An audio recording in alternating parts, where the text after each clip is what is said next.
Oh, snap. True crime fans, stop. I'm live yet again. Is this 5 nights in a row on YouTube? I think this is the 5th night in a row. Lovely to see everybody. Thanks for coming over from the TikTok live. What the hell happened here? Oh, it was a little echo. I guess I had the live stream open on a separate tab. Sorry about that. Welcome in, everybody. We got a case to talk about right now. We just did 2 cases on TikTok. Well, like 2.5, really. Now it's time for the YouTube live. You guys ready? Make sure you click the like button. It's huge for the channel over here. You can't tap the screen. You have to like turn your phone from here to here. Hit the like button. Subscribe to the channel. Join the channel. Just like Julie did. Shout out, Julie. Thanks for becoming a member. Jose, becoming a member. Candy hit me with the $2 super chat. Y'all hit this little super chat thing. Help support the show if you want to. I do appreciate it, though. Thank you for the love. Thank you for the support. All right, let's get this first case going. Well, I guess on YouTube it's 1 case for now. I don't know. Y'all want me to do some more cases on YouTube? Maybe we'll do a case before TikTok and we'll do one afterwards. I don't know. That's up to y'all. Let me know. Thumbs up in the chat. All right. Let's go. Let's start this first one. This is the grim story of Christopher Wilson. Y'all ready for this? School classmates that she's going. Hold on. I forgot to minimize myself. There we go. An attractive young woman tells her beauty school classmates that she's going to step out for about 15 minutes. Yet she never returns, leaving her entire community searching for her. First, her car is found. Then, days later, her dead, mutilated body turns up on the bank of the Columbia River. Oh, God. What follows is a lengthy search for clues and suspects, informants and false trails, a confession, a conviction, and a lingering question of was the right person sent to prison. Come with us as we look into the murder of Mackenzie Cowell. We will follow the twisting narratives of the informers and the investigators, clues and confessions, all in this dark and terrible case. It was a chilly... Oh my God. Here we go. That escalated quickly. Breezy February afternoon when 17-year-old Mackenzie Cowell decided to take a break from her studies and work at the Academy of Hair Design. She told her friends she just needed 15 minutes and took off, even asking one before she left if she had to sign out of class because she was going to be gone for such a short period of time. Leaving, she went down an alley, up a short set of steps, and into a nearby parking lot. Unhurried, she walks across the lot, climbs into her 1999 Pontiac Grand Prix, and pulls out just a few moments later. Oh, no, not the 99 Pontiac Grand Prix. Even though there were many cars and trucks in the lot, she was the only person there. Minutes later, she would send a quick text to her boyfriend, Joaquin Villaseño. He responds, and that was the last record anyone has of her as a living person. Whoa. Family and friends described the tall, attractive woman as a model kid, vibrant, happy, dedicated to dance and building a future for herself. A senior at Wenatchee High School, she was just 2 months shy of her 18th birthday. A member of the school's Applettes dance team, she also enjoyed modeling and had hoped to become a beautician. She didn't return to the Academy of Hair Design that afternoon, but it didn't raise any red flags. Perhaps she had something else to do or had a change in her plans. She did have a dinner date with her father, Reed Cowell, scheduled for that evening. It was a regular occurrence for the two to have dinner together and then watch movies on Wednesday evenings. When her normal arrival time of 5 p.m. rolled around and she hadn't gotten home, her dad started calling her phone. Always reliable and punctual, this was completely out of Mackenzie's normal pattern. Her father's first call went straight to voicemail. He later said the first message he left was a simple check-in message. The second was an "I'm worried, give me a call" message. He kept calling and still got no replies, not even a text. Anger over her not answering quickly turned to worry. After she missed her 8 p.m. curfew, he contacted the local police and explained that his daughter had not come home and was nowhere to be found. Around the community, police officers and deputies began searching for her. She wasn't with her boyfriend. She hadn't stopped in at her mother's house. Her friends hadn't seen her, and she had never returned to the school. Then Reed Cowell received a phone call, not from Mackenzie, but from a police officer. The officer had been called to check on a red Pontiac like hers sitting on a lonely road about 5 miles south of town. A license plate check showed that the vehicle had been registered in Reed's name. It was Mackenzie's car. There was no sign of Mackenzie, although her purse was still in the vehicle. Even though her purse was there, they could not find her cell phone, debit card, or keys.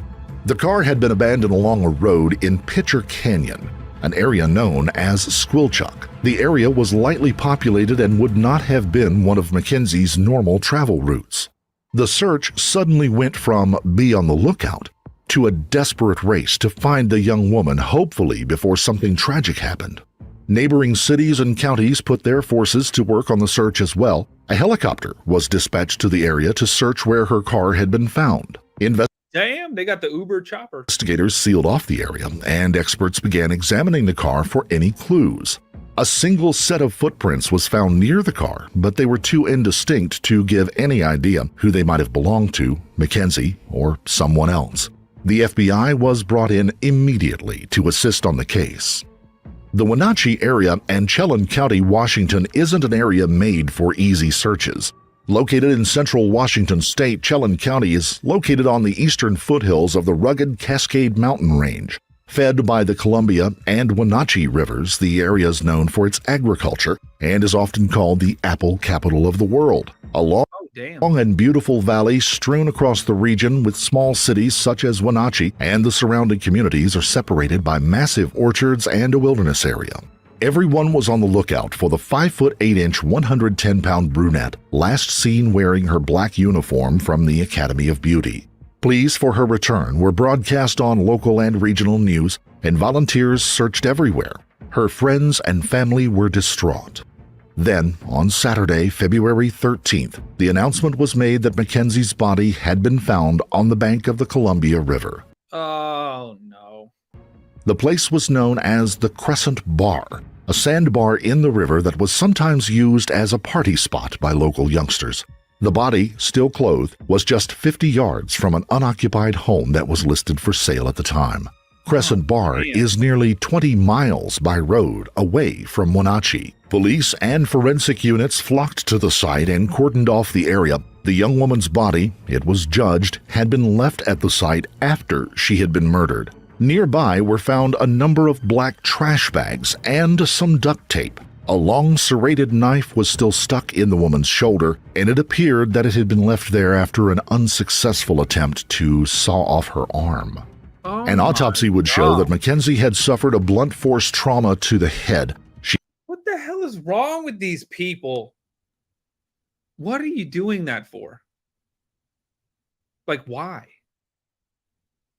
She had been strangled and stabbed in the neck leading up to her death.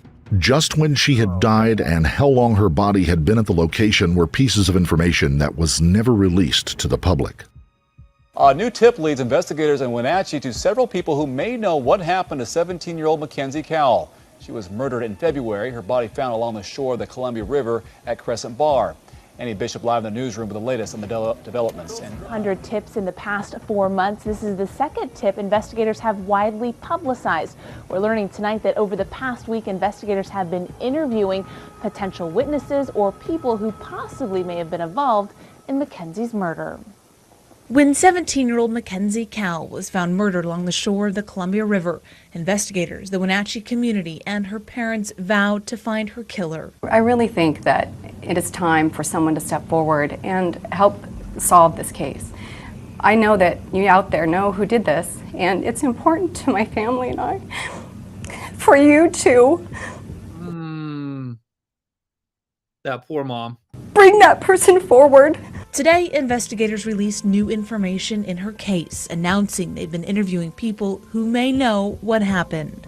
There are people that obviously have come up in our investigation. We're not going to call them person of interest yet. We are interested in what they know, whether they're witnesses or whether they were involved in her killing. But at this point, we just want to go talk to them. Mackenzie was last seen leaving beauty school in Wenatchee 4 months ago. She was found a few days later at Crescent Bar, strangled and beaten with a stab wound to the neck.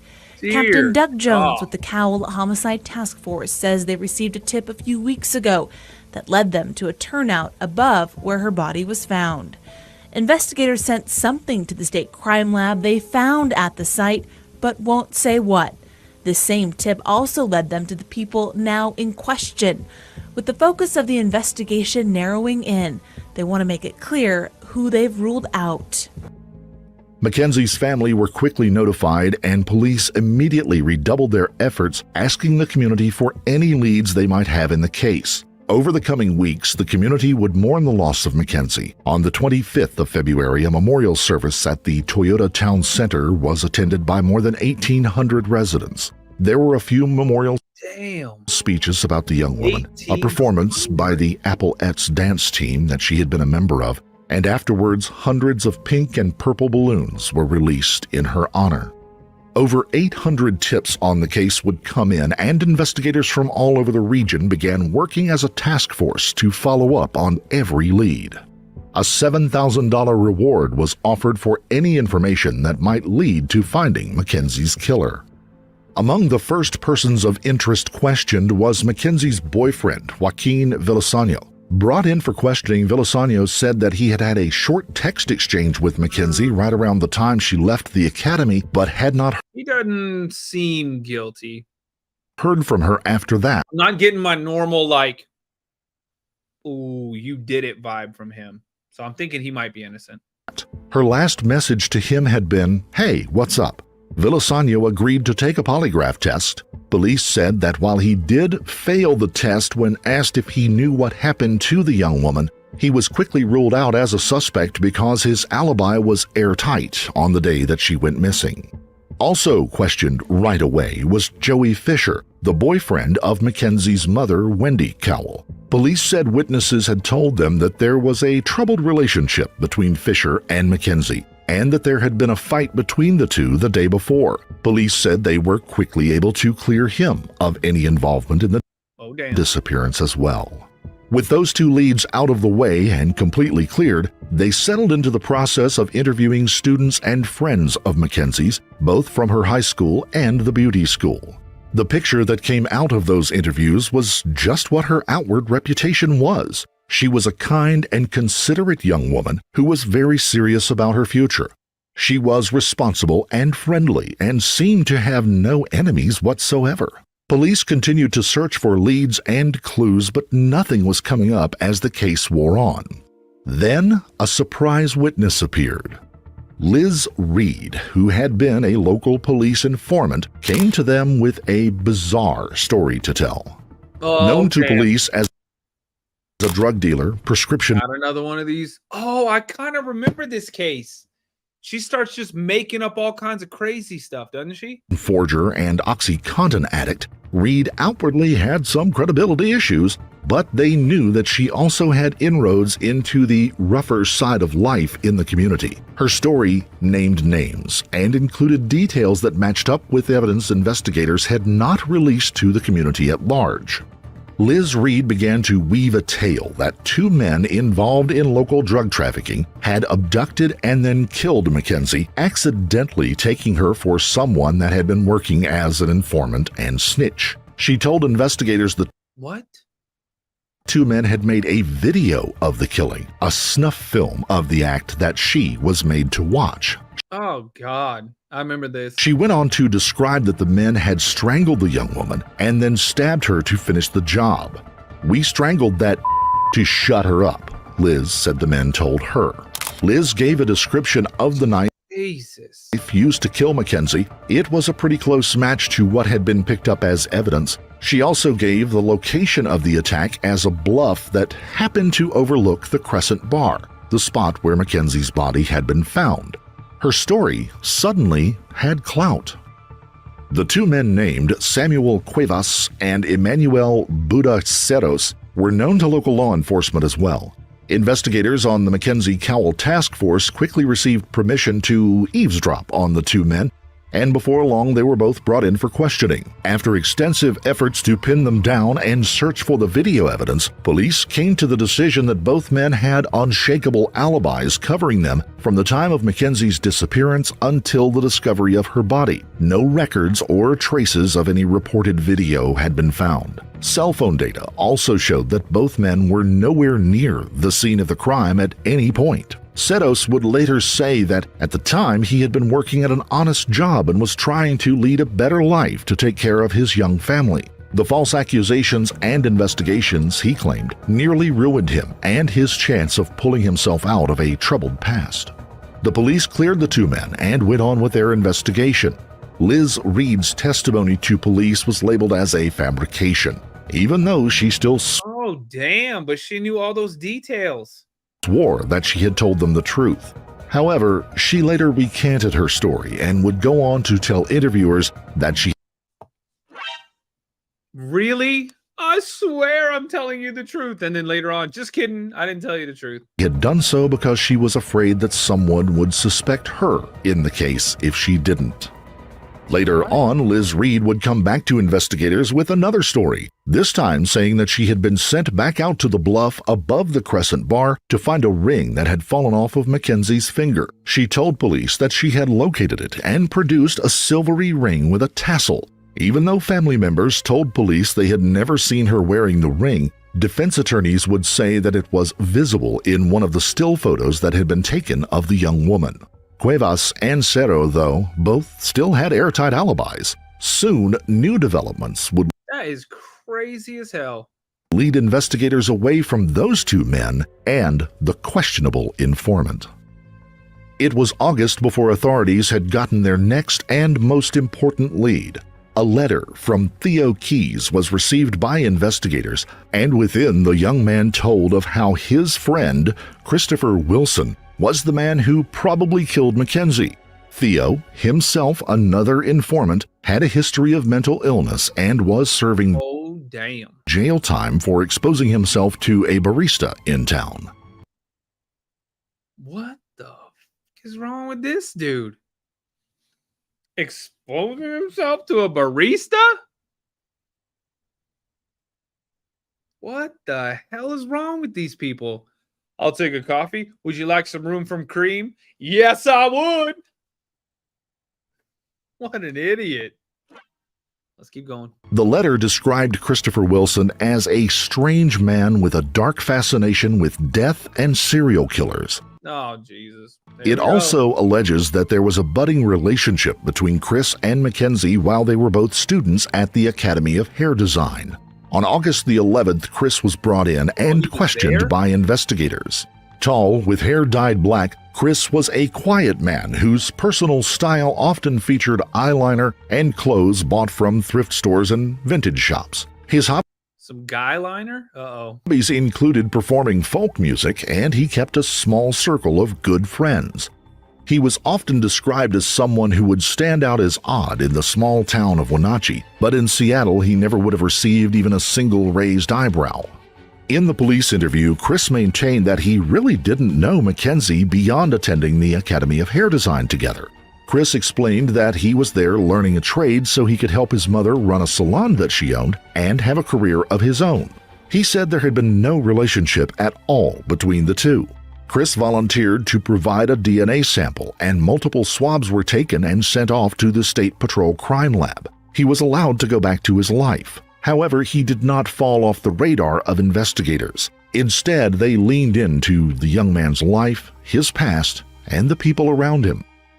As the colors changed in Wenatchee, the local apple crop was brought in. October saw Christopher Wilson also being brought in. Oh, damn. Investigators had more than a few questions for the 29-year-old man. They now had a report back from the state crime lab. Chris was initially helpful, as he had been before. Then they asked him about his whereabouts during the disappearance again, and he held to his earlier story.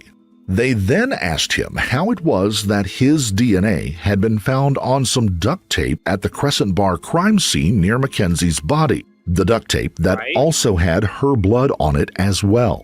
"I don't see how that could be," he told investigators. "I want a lawyer." Chris, emotionless, then stopped. He just stopped talking. He was placed under arrest and charged with second-degree murder in the Oh my God. case of Mackenzie Cowell. He was placed under a $1 million bond. Did they have their man? Perhaps. Was the DNA found on the duct tape enough to catch a killer? Probably not, because it was only a partial match, something Chris was not initially aware of. The sample of blood from the duct tape included the match of the YSTR profile to the DNA swabs provided by Chris. The lab was only able to extract a small portion of the DNA strand that was found at the scene, and while incomplete, the match greatly narrowed the field of suspects. In this particular case, such a match could only happen to 1 out of 1,047 white males. Over the month and a half between his two appearances before investigators, a lot of legwork had been done in rooting out who Chris Wilson was and how he could be connected to the case. They found the man's associates often brought up his fascination with serial killers, death, and his love of the television show Dexter, which ran. Oh, no. Nah, Dexter? You thought that was real life, bro? Oh my God. That's not real life. That's a TV show. And the original series had a horrible ending too. Thank God they picked it back up and did another one. That was a better ending, but the first one was garbage. Absolute garbage. Let's keep going. And from 2006 to 2013, it was the fictional story of a psychopathic killer who channeled his urges into hunting, stalking, and killing other psychopathic killers. Of particular note was the intensive care that Dexter took to protect his secret and to prevent any evidence from being created. There were long scenes of Dexter covering his kill room with plastic and then cleaning up afterwards. It would draw parallels to the evidence that they would find in this investigation. Chris also had a tattoo of Hannibal Lecter from the movie The Silence of the Lambs on his arm. Having a tattoo of a fictional serial killer and cannibal did little to convince investigators that Chris had no interest in this dark part of the criminal world. They learned that Chris had spent a few months working as an intern at the Telford Chapel in the Valley in East Wenatchee, a local funeral home. He had worked there, but had been let go. Friends and associates. How do you get fired from a funeral home? Man, that's crazy. How do you get fired from a funeral home? Though said Chris had told them that he enjoyed cutting up the bodies there and had no problem working in the mortuary, feeling at home. Oh, that's how. In the environment. The next evidence would come from the proximity of where Chris had lived in relation to the Academy of Hair Design. At the time of Mackenzie's disappearance, Chris rented a small place at the Burke Hill Apartments. It was just about 3 blocks away from the Academy. That location would become very important. Even though Chris had moved out of that apartment by the time of his arrest, police had a very compelling piece of evidence. Subpoenaed cell phone data from Verizon showed that Mackenzie's phone had both made and received transmissions between 3 and 3:42 p.m. on the day of her disappearance from that general location. Perhaps she had just been driving by or parked outside. But now the main suspect in the case just happened to be living at that very specific spot. They couldn't rule out that Mackenzie had not been in his apartment at the time. Police quickly moved to search Chris's old apartment. Oh, damn. Even though the man had moved out and the place had been thoroughly cleaned, it was hoped that some evidence could be found. And they find it under the floor, under the carpet padding, right? When forensic experts sprayed the main room with luminol, they were able to see a faint glow from a small patch of floor, a slightly discolored patch. Luminol reacts when it comes into contact with proteins in the blood, and here there was only the slightest trace on the carpet fibers. A small square of carpet was cut out and removed, revealing the padding underneath. The padding reacted as well, and there was much more than a trace of blood. Whatever cleaning efforts had been done to remove the blood from the carpet had not been thorough enough to knock out any blood that had soaked through. Yup. Down into the padding and then into the subfloor. I remember this now. The blood from that sample, investigators learned from the State Patrol Crime Lab, did match Mackenzie Cowell's blood.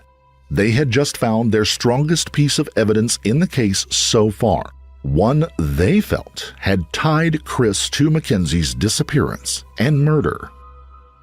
Investigators also took a longer look at security videos from around the area of the Academy of Hair Design around the time that Mackenzie had left. In one set of footage, a man looking like Chris Wilson can be seen leaving from a different exit and walking north up the alley, the direction that would lead him heading towards home. The video timestamp showed that it was only 72 seconds after Mackenzie had left. Perhaps the two were meeting. Sure. No one can say for sure, but the timing was that looks like him. Certainly curious. While phone records showed there had never been any calls or texts between Chris and Mackenzie, there were individuals at the school who said the two had begun talking lately, one even suggesting that Chris may have been attracted to the young woman. While these investigations were going on, two other people claiming to know Chris Wilson came and spoke to investigators with tales of the man that were worrisome. The first, Shauna Novak, said that she had been a friend of Chris's and that one evening at a party he had come up behind her and started to strangle her until she nearly passed out. He released her and then apologized, saying that he hadn't meant to hurt her. In light of everything, she now felt that he had intended to do her harm. Since the event happened before Mackenzie's disappearance, the idea that he may have been using the woman as a practice run became part of the profile they were building on Chris. The second woman had worked with Chris for a short time at a hotel. Investigators said that Chris had told a tale about strangling a guest to death at the hotel with a belt. They investigated the tip thoroughly, but could find no evidence of anyone dying at the hotel during that time, much less anyone being murdered. While they did believe that the witness had been told such a tale, they did feel that perhaps it was Chris just spinning a story for his own entertainment or to scare the woman. Sifting through the— That is crazy as hell. Who says that? Like, why? Why even say it? Y'all, make sure you hit the like button. See? Bam. Go from this right here on your phones. Just turn it real quick. Then you see the likes. Hit the like, hit the subscribe button. Come back in. And hit me with some super chats, y'all. Who's going to be the next super chat? Shout out to Eye Candy. Hit me with the $2 super chat. This is my contribution. Who's next? Come on, y'all. Help support the channel. If you like me going live every night, that is one way to help me do it. I appreciate it, y'all. All right, let's keep going. The mound of tips that had been received since Mackenzie's disappearance, investigators also found 3 separate reports of people seeing a man that roughly matched Chris Wilson's appearance walking down the road in Pitcher Canyon on the day that her car had been found there. Pieces of evidence were starting to pile up, and things got worse for Chris as investigators went through his computer for evidence. They did find— Oh, God, I don't even want to know. Searches about serial killers and posts on forums dedicated to the topic. While doing such research isn't illegal by any stretch, it did continue building a portrait of what could be a very disturbed and very disturbing young man. Right? Even Dallas thinks so. You hear Dallas out there? An old girlfriend of Chris's, Tessa Marie Schuleman, was brought in for questioning next. 2 videos found on her cell phone would become major evidence in the case. The first video, recorded on June 26, shows the two walking into Chris's apartment and then moving aside a coffee table. The camera focuses on a patch of carpet that has a large brown stain, something police said resembled old dried blood. Oh, damn. The following video was taken 4 days later and was of Chris going around the apartment showing how clean it was prior to moving out in hopes of getting back his security deposit. The video pans around the apartment showing the bathroom and kitchen areas, then it scans the carpet. The camera zooms in on one particular patch on the floor, and Chris can be heard asking, "Is it clean?" Tessa tells him yes, considering what happened. She does not, however, say what that event might have been. The slightly discolored patch on the floor Guilty as hell. just happened to be the same spot of carpet where investigators claim to have found Mackenzie's blood. Photos were also found on Chris's computer that showed Schuleman laying on the floor of the apartment as if she were dead. Her poses were made in the exact same spot as the stain as well. As weird as the Dear Lord. images may have been, they didn't prove anything in particular. The spot and the cleaning of it would require an explanation, though. Chris would claim that a marijuana bong had tipped over on that spot, spilling discolored and smelly bong water. Uh-huh. Hey, y'all better calm the hell down. Cats. You hear the cats fighting? But really? You trying to say that the blood that matched her was just bong water? Man, you are crazy as hell. And you're going to end up spending your life in prison too. Dumbass. To get the stain out, he had used Simply Green to remove the stain and get the smell Or like simply dumb. out of his carpet. His defense insinuated that Mackenzie's blood had been planted there by police.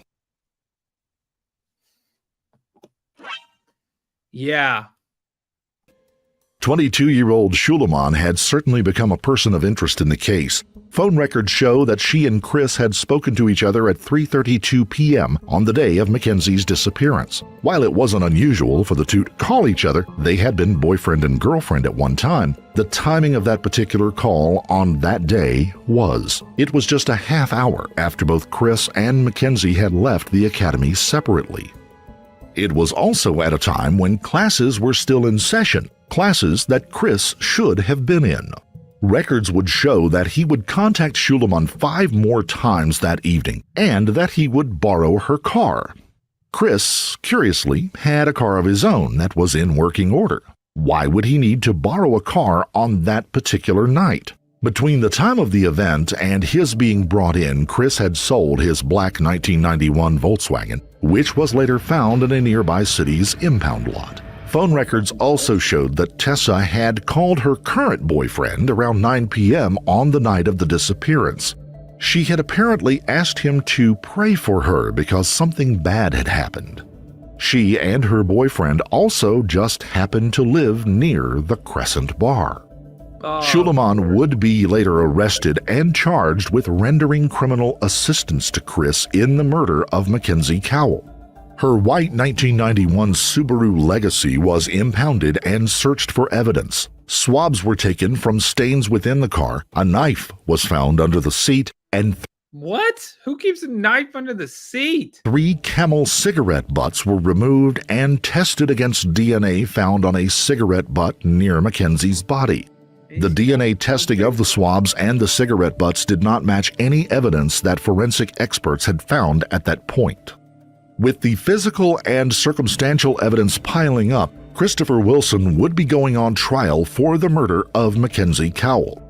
Prosecutors charged him with second-degree murder, putting together an argument that the two had left the academy separately to rendezvous secretly at his apartment. Perhaps it was a budding romance, perhaps it was a drug deal, or perhaps it was something else that brought them together at that place and Perhaps he did it. time.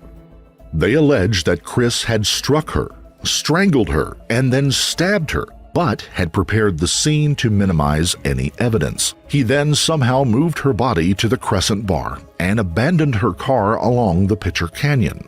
Chris maintained that he was innocent and hired a famous defense attorney, John Henry Brown. He was retained to represent him in court. Brown, based out of Seattle, had a history of defending people like serial killer Ted Bundy and the barefoot bandit Colton Harris Moore. Brown also had history in the courtrooms of Wenatchee, having successfully defended a number of people accused of abuse in what became known as the Wenatchee Witch Hunt. The defense was to rest around the idea that police had planted the blood in Chris's old apartment, and if there had been a killing there as described, the bloodstains would have been much bigger than the small one that was found. Brown also Or they cleaned it up. So argued for and got approval from the judge to introduce Liz Reed's testimony to the police, bringing back the possibility that the actual murderers were Cuevas and Ceros. An alibi from Chris's mother, Kathleen Sorens, was also brought in, stating that he had been with her during that afternoon picking up cupcakes for an upcoming event. Points were made by Brown and co-counsel Emma Scanlon that no smoking gun connecting Chris directly to the murder had been found. Prosecutors leaned on the mound of evidence gathered and offered Chris a plea bargain deal. If he would accept it, the charge of second-degree murder would be dropped to first-degree manslaughter with a sentence of 6.5 years. He refused and maintained his plea of not. Oh my God. What?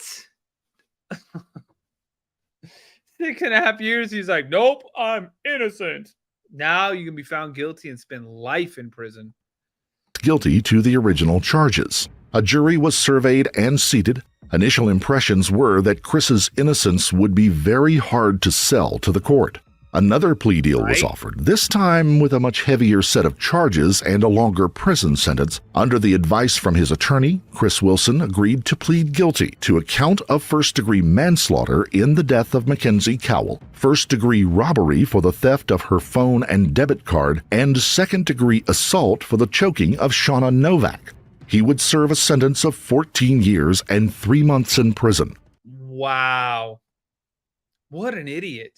First off, for doing all this, because that's already like crazy as hell.